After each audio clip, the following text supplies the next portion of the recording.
Mr. Marcio Silva for his presentation. Thank you.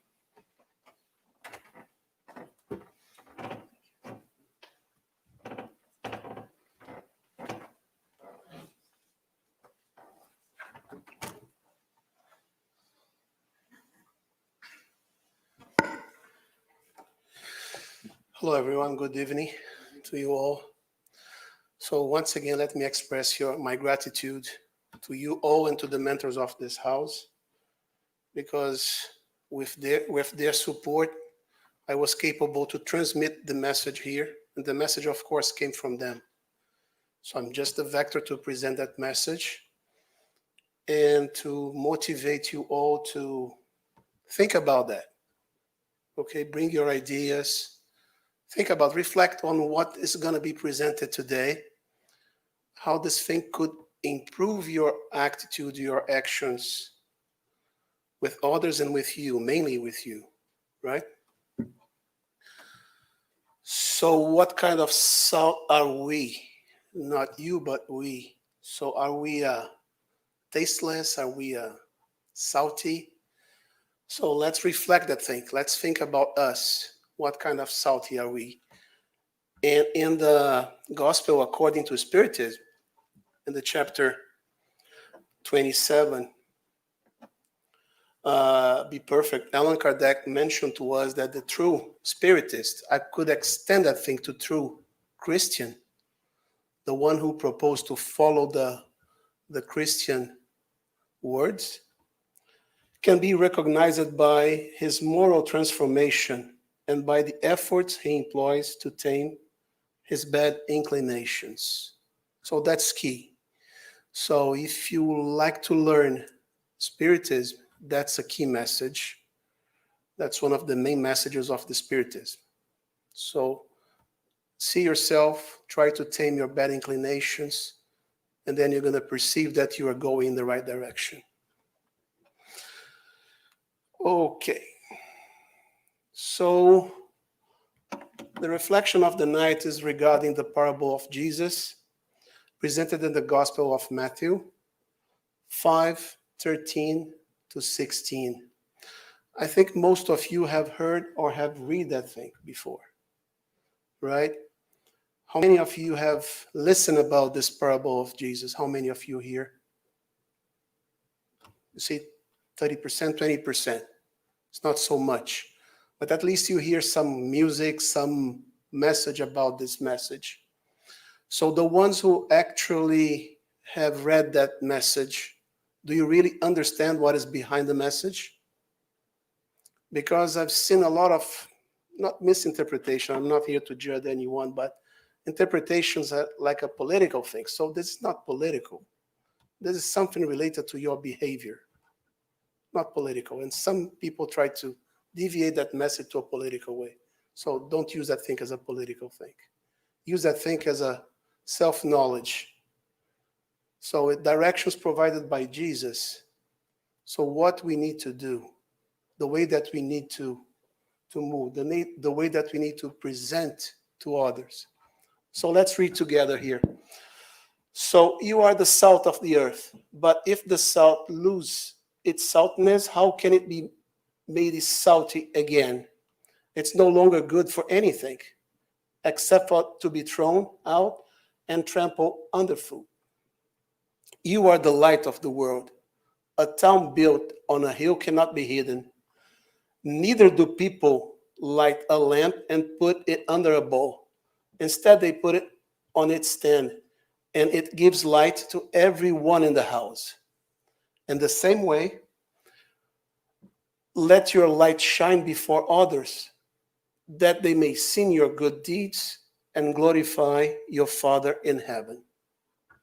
Simple, straightforward, but very deep, very, very deep. If you reflect each line or each word here, it's very, very deep in terms of self-knowledge and what you actually are. So to understand it better, let's understand first who was Matthew, the apostle who wrote that thing. So Matthew he was born in the tribe of Levi. If you know a bit about the history of Israel, Israel was divided into 12 tribes. And Levi, the tribe of Levi, was the only one who didn't receive any piece of land.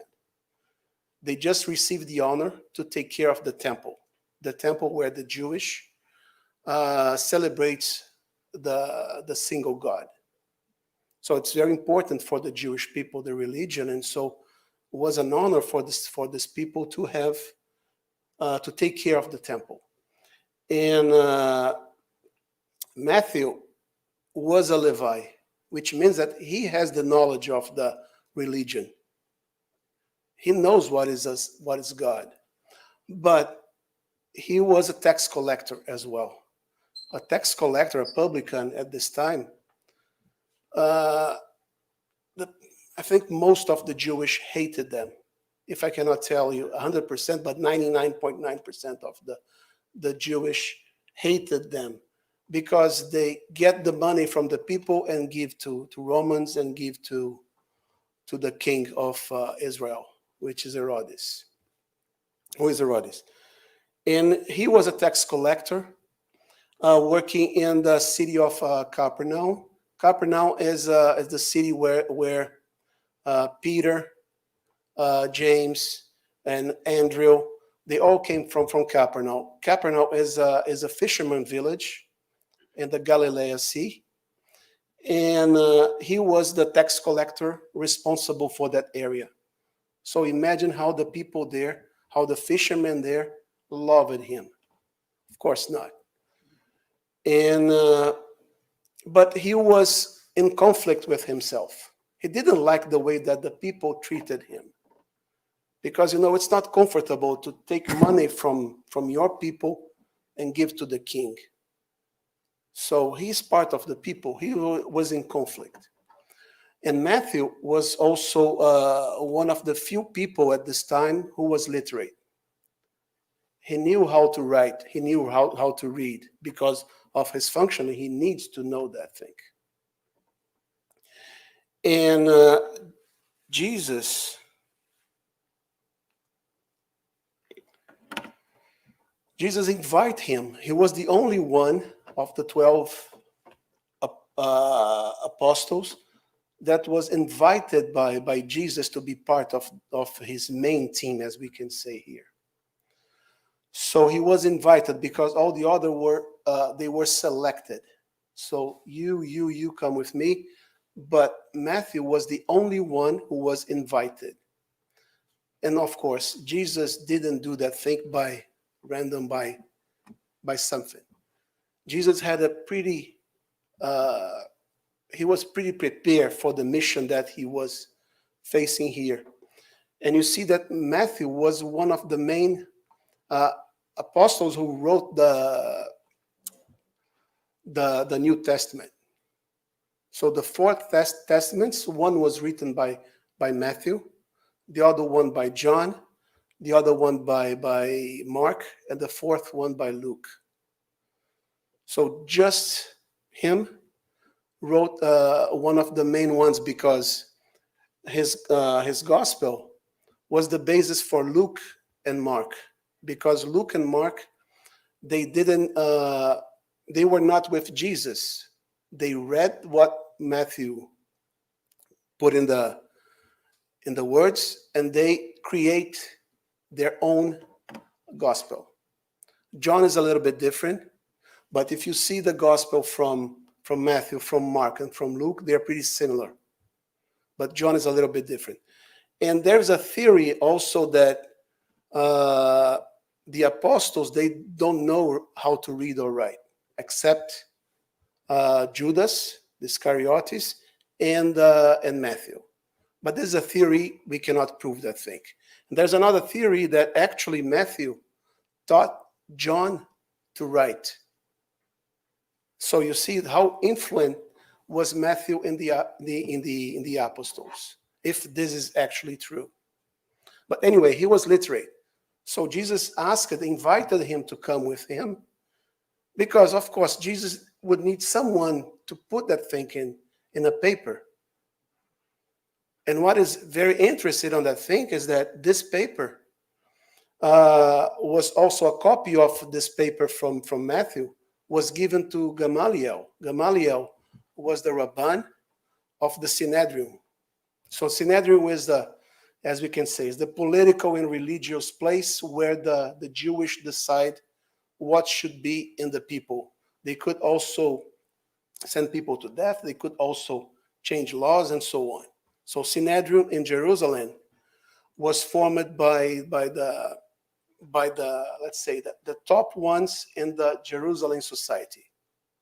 Okay, and Gamaliel, if you had a chance to take a look into the Paul and Stephen, the book, Gamaliel was the professor of Paul. So you see, Gamaliel received the pages from Matthew, and he read that thing, and also gave that thing to Paul. Gave that message to Paul. You see how God is fantastic? All the message was transferred in a pretty planned way. So just to illustrate that thing. And so Matthew was part of the 12 apostles, and he was the one who wrote one of the Gospels.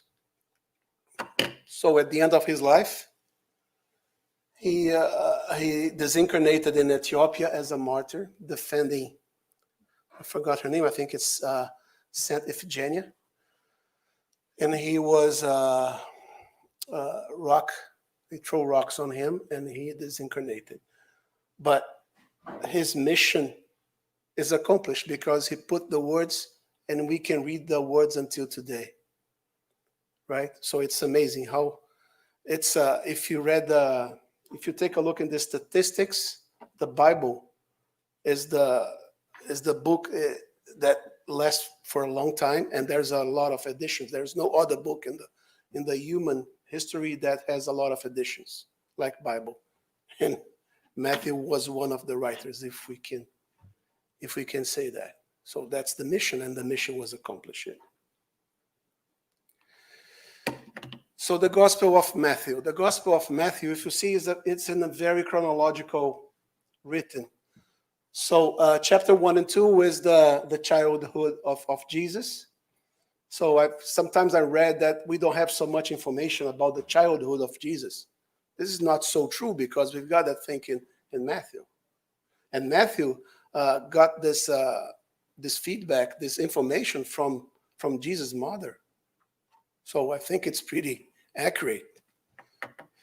The other part is about the John Baptist speeches. John Baptist was the one who prepared the Jesus way in Israel. So the other part is related to the speeches and the ministry of Christ. We can see here the Sermon of the Mount, the Beatitudes, if you are familiar with the Sermon of the Mount. But this should be another, not only a lecture, but I think a course, because the Beatitudes are great and fantastic. And talk about the relative morality. So if you see, it's in a pretty chronological order until the Jesus disincarnation here, and also resurrection. So I didn't know about that until I received the message from the mentors to prepare this lecture. It's amazing. It's amazing.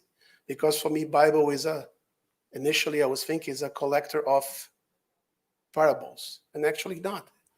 That's the history here. Right? And Allan Kardec, he, as a reference for the gospel according to Spiritism, he used exactly the Sermon of the Mount and the relative morality to present to us in the gospel according to Spiritism the moral laws. Right? So you see how influent is this Gospel of Matthew. All the bases we've got in the Spiritism for the moral laws came exactly from the Sermon of the Mount. Basically, we got other stuff, of course. Okay, any questions here? Good. Okay, so the salt of the earth. Let's go back to the salt of the earth. So this text is positioned right after the Beatitudes. So right after the bless the peaceful, bless the hunger for justice and so on. Right after that thing. And this message was given not to the public in general, was given in private to the disciples. We don't know if it was only given to the apostles, but was given to the people close to Jesus. So, and he addressed it, he gave the message on how they are gonna share that word, how they are gonna present themselves to others. So it's nowadays, this teaching is for everyone who would like to take place of an apprentice, a disciple. So if you like to follow the word from Jesus, if you like to follow the Spirit's message, so that's the way you should do. So that's the importance of this message. It's a simple, you see 4 paragraphs only presenting, you should do that way. That's the way you should follow. There's no mistake if you follow that way. Simple and very objective. Remember that at this time, Jesus could not be so, his speech could not be so different than a parable. He needs to give that image. So if I present to you an image here, this message will be better fixed in your mind. So Jesus was giving exactly the same thing. So he was giving in terms of images, the salt, the light, and so on. Okay? Okay, so let's start our reflection. That's the core of the lecture of the night, and I hope that will give you motivation to read more about that. Because when I start to prepare this presentation, I receive it. You cannot imagine how much information I receive it from different sources. And I stop it because if not, I cannot summarize that thing in 40 minutes, 45 minutes. It was amazing. So if I'm going deeper, more, and more. And the objective here is to give you a summary, and then you can go further if you like to go further. Okay, let's start with the first paragraph.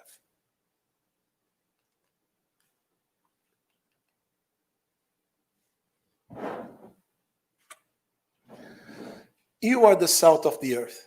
So Jesus in this paragraph, he didn't say that you are the salt of the earth if you do that. It's very affirmative. You are the salt of the earth. We are the salt of the earth. Right? There's no questions on that thing. It's not putting any conditional. So do that to be the salt of the earth. No, we are the salt of the earth. So what does that mean? Salt, it's a very unique substance, right? Salt, it can be used to give flavor. That's the main purpose, is to give flavor. Salt can also be used to keep food, for example, flesh, meat. So you know that we can put salt and that will last for a longer time. But also salt can destroy, right? If you put a lot of salty in something, it will not grow anything. It destroys the land. So salty must be a very balanced way. So when he talks about salt of the earth, is to be balanced. So present yourself to be balanced and not corrupt. Salt is a substance that it's not so easy to corrupt the salt, to contaminate the salt. So if you mix salt with everything, the flavor of the salt will be on top of the others, right? I'm not a cooker, but you feel that the food is salty, or the food has no salt, it's tasteless, right? It's saltiness. So the message here is to be balanced. You are the salt of the earth. Be balanced and don't be corrupted by the world, by the bad inclinations, right?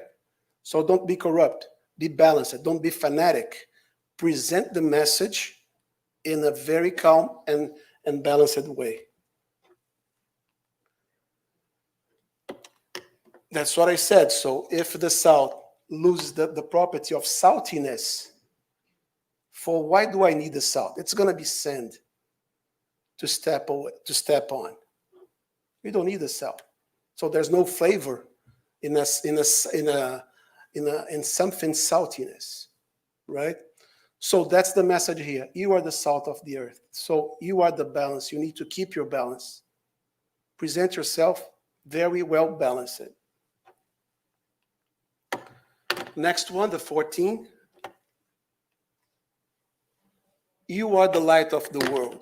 The same way Jesus presented to us, not in a conditional, presented in an affirmative way. You are the light of the world. So we are the light of the world. What does that mean? It means an educational purpose. To give light is from the dark to the light. Education. Educate the people. Indicate the best way to move forward. It's like a lighthouse. You've got a lighthouse. Lighthouse presents you a direction in the dark, right? So the same way here, present the direction in the dark. Be balanced, and present the direction. Teach the people how to do that thing. Give them a north. Give them a right direction.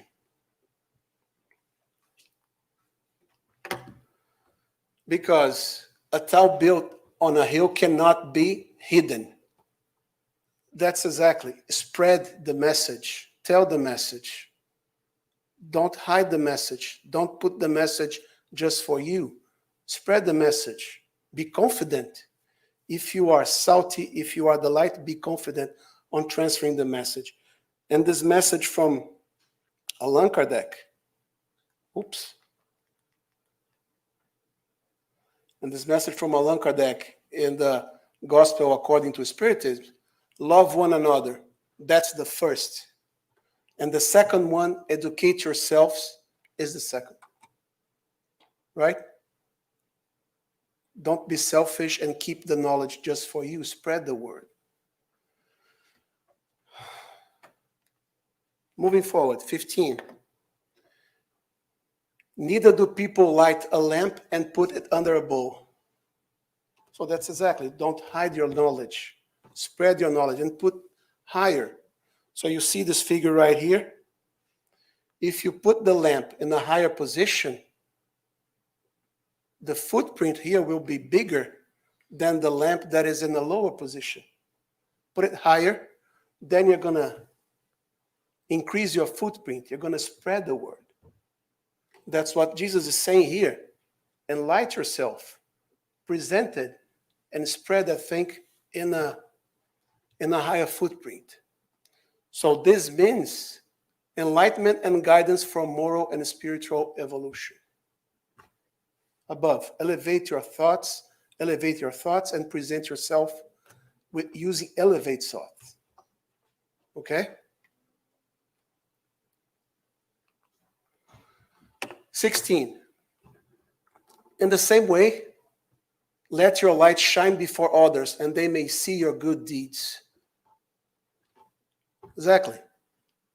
Don't hide yourself. If you understand the message, if you are a Christian or if you are a Spiritist, study, you'll learn, then spread that message. Don't force, don't be fanatic, but spread the right message. It's pretty common for us when we talk about Spiritism that we talk only about reincarnation.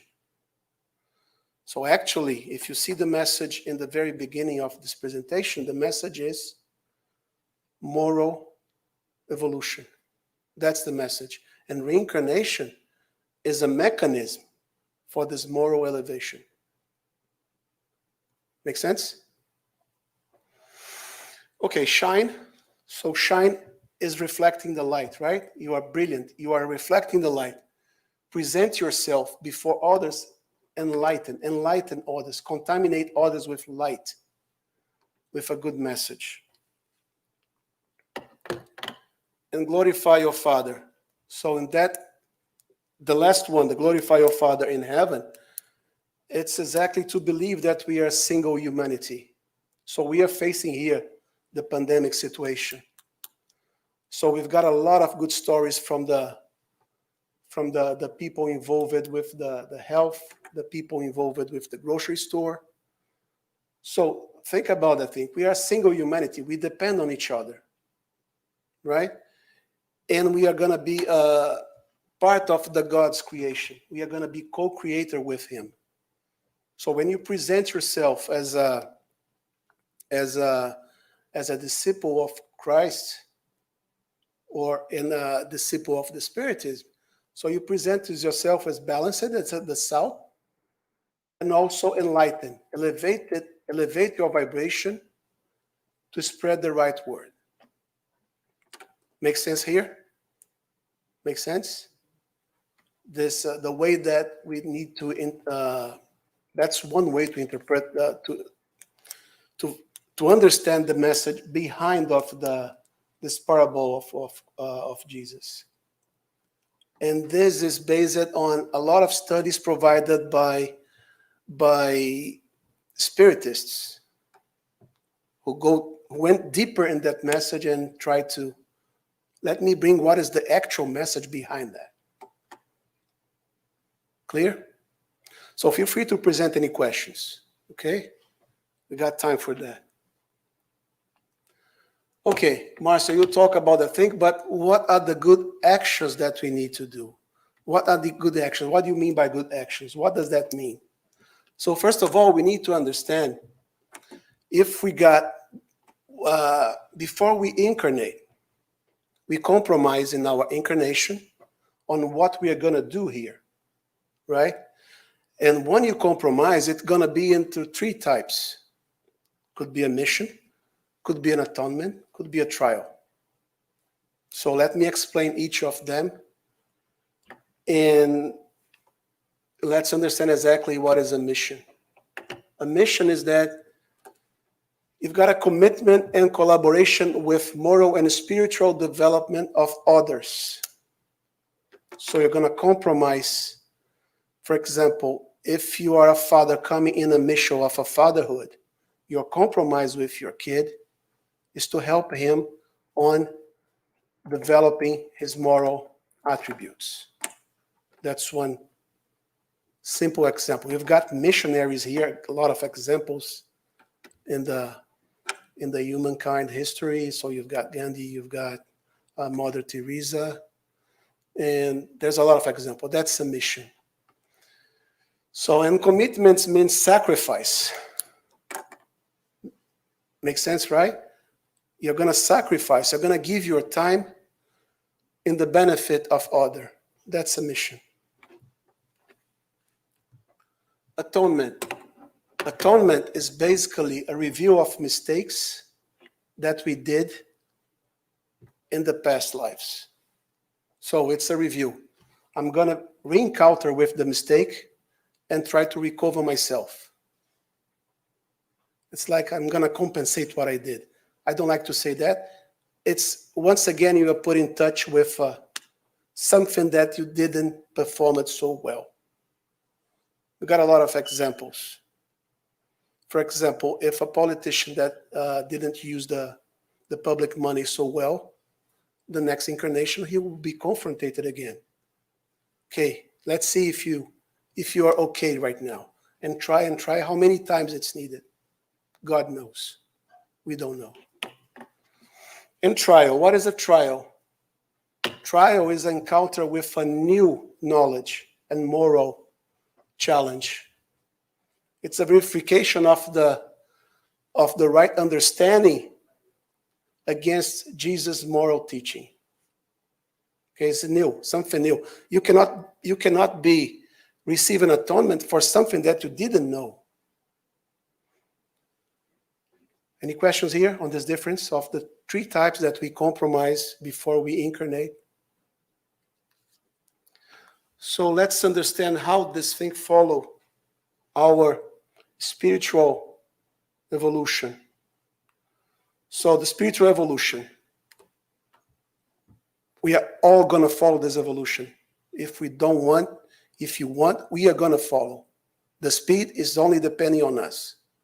The throttle bar is only depending on us.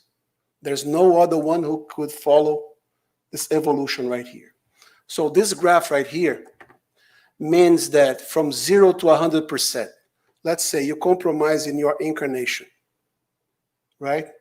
So if you are in the very, very beginning, we are spirits, ignorance. We don't know anything.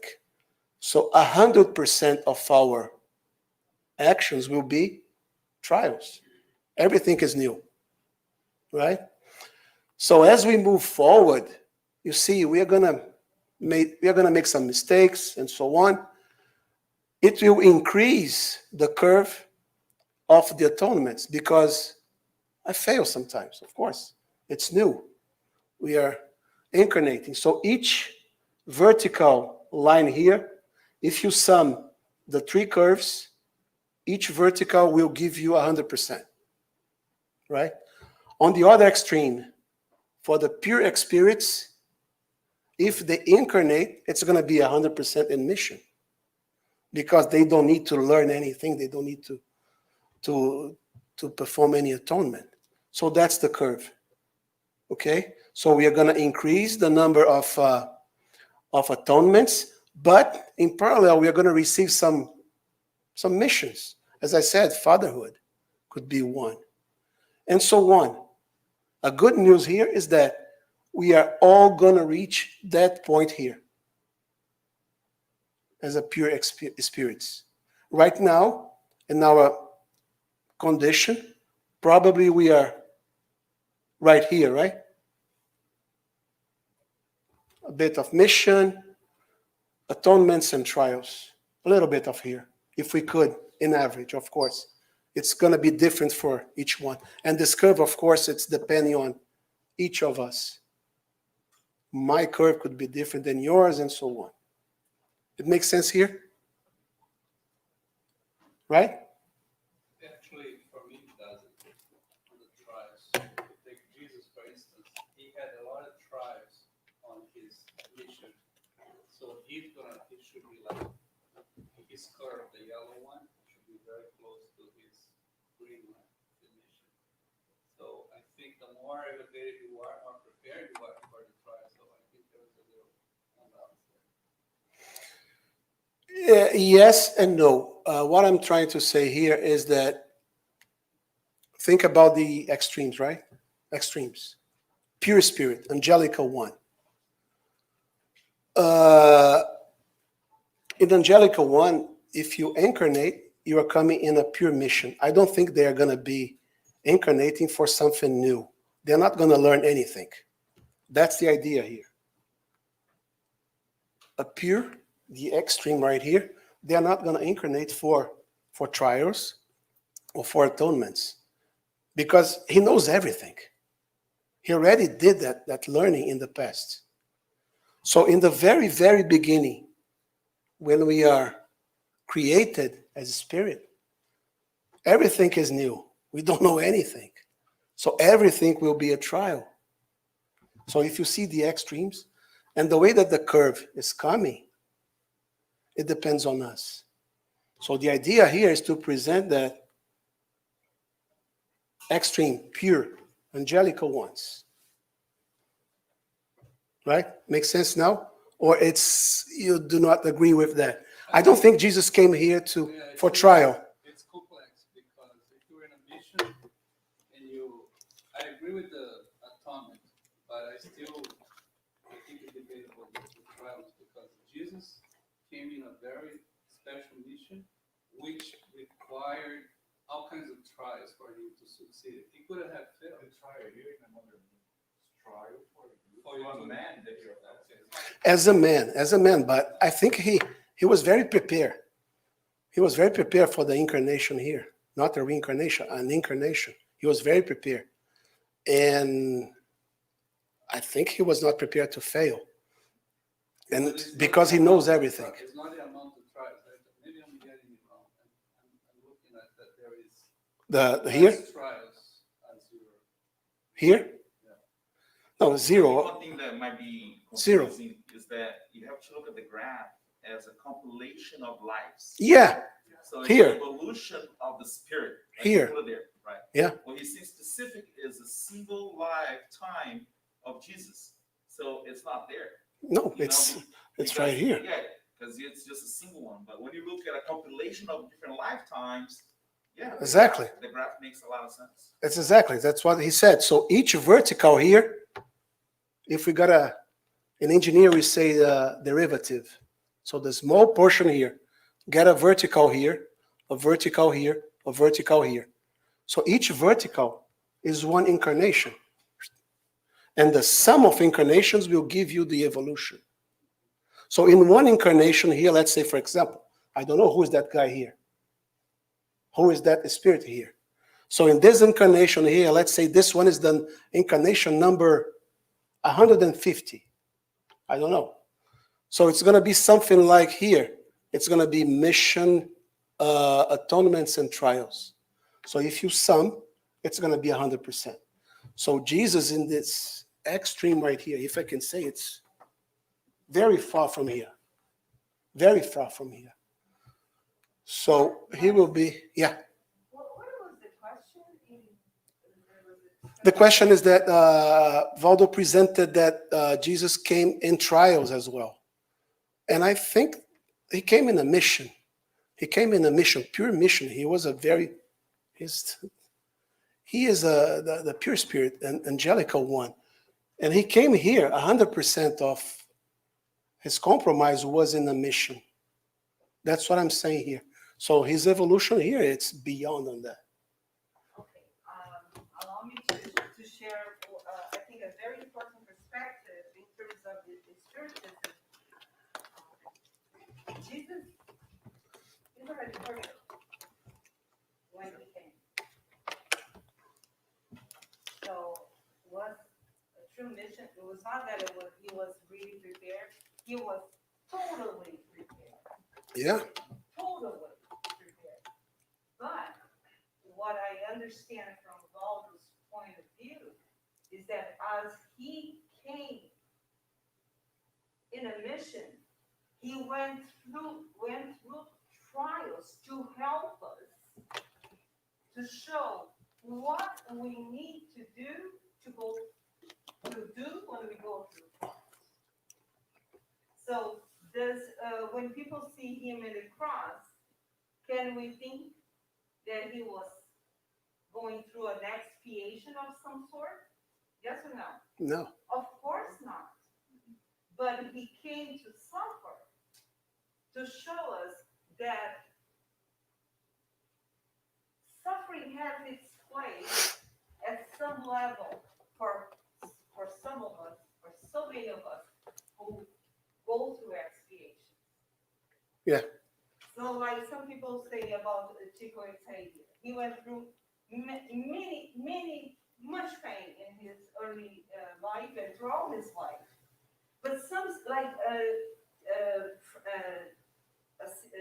St. Francis, so many spirits go through trials to help us understand, just to show that it's possible to go through suffering without failing.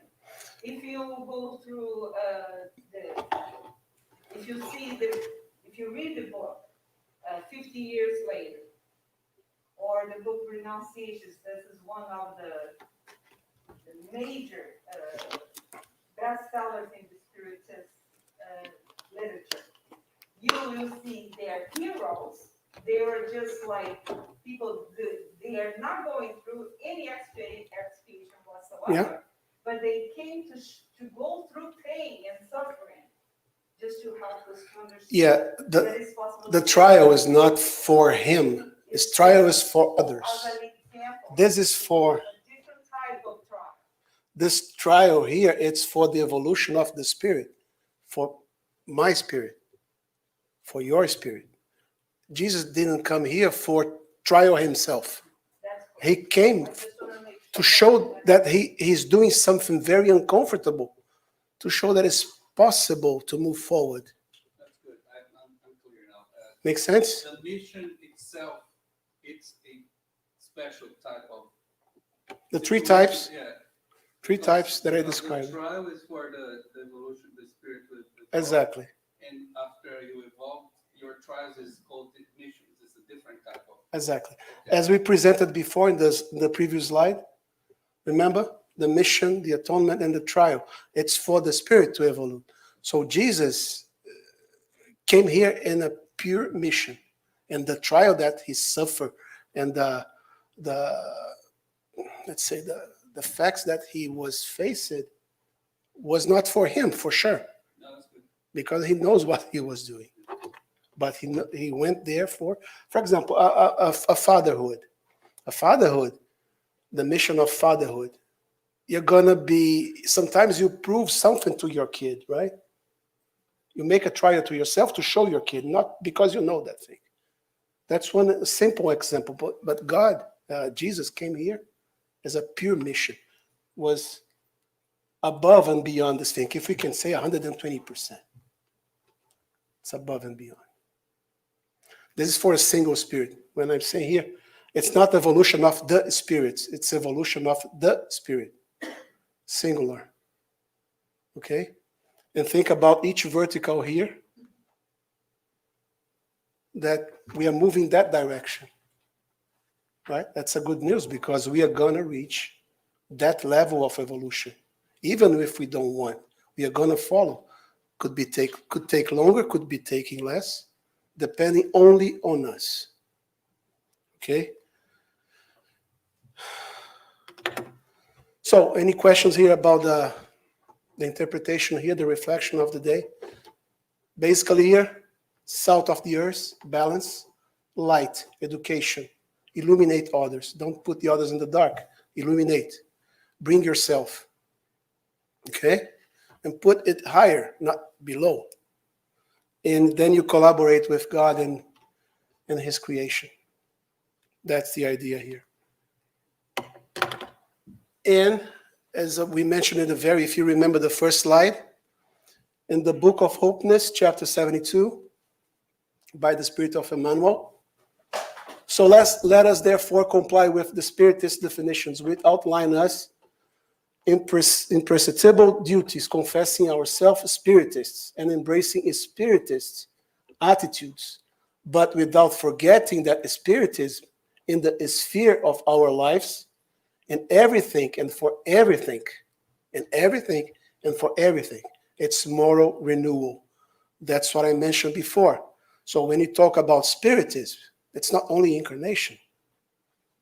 Moral renewal is the key. Reincarnation is going to be a mechanism for the moral evolution.